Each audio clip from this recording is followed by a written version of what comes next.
Hello, my name is Lee Barrow, and welcome to a narrated presentation on how to plant grass from seed.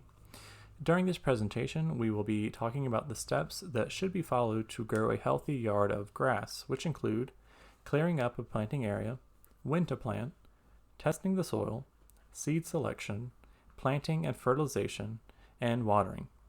When you're done listening to each slide, click on the arrow which will appear in the lower left corner to proceed.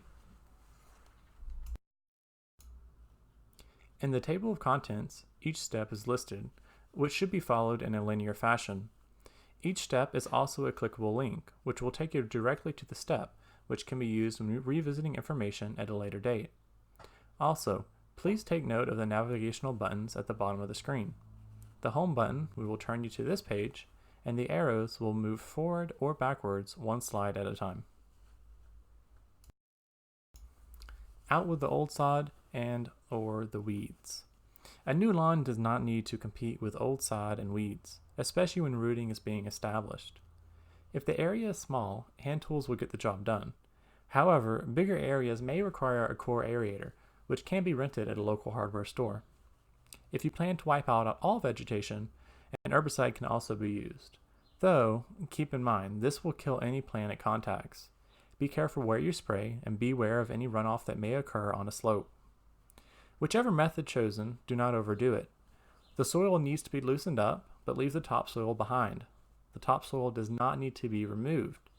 Just break it up so that the new grass seeds, roots, can easily grow. This is also a great time to level out the ground, fill in any low spots, and flatten any high spots. When to plant seed is a vital aspect of planting. You definitely don't want to plant in the middle of winter. For cool season grass seeds, spring or fall are the best times, since northern varieties prefer warm soil and cooler air. If planting in the south, warm season grasses can be planted from late spring to midsummer. Keep in mind, try to avoid any late frost occurrences that happen in the later parts of spring, and during the summer, try to shoot for temperatures around 80 degrees. Anything above 90, especially approaching 100, will not be beneficial for planting grass. For the seeding to have the best chance of success, it's important to know what type of soil is being used. How? Test it.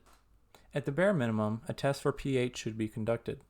Most grasses like a slightly acidic soil with a pH of between 6 and 7. A pH tester can be bought for less than $10. For slightly more, around $20 or so, you can purchase a kit that will also test for major plant building nutrients such as nitrogen, phosphorus, and potash. These are represented by N, P, and K, which can be found on all bags of fertilizers.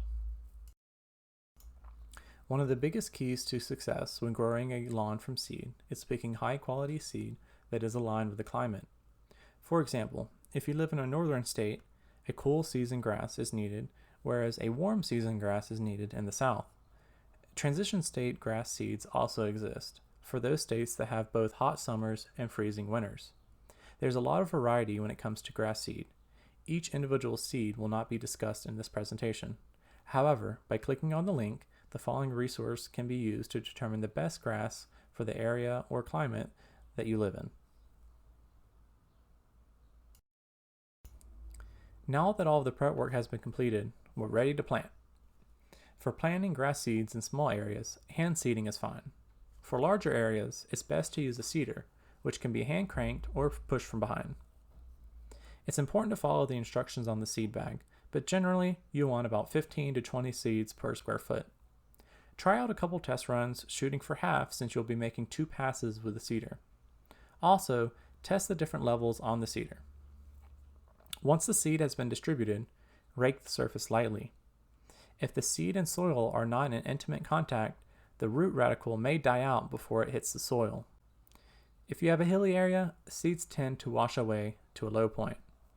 There are many ways to counteract slopes, one being using a mulch fertilizer mix to suspend the seeds when raining or watering is occurring.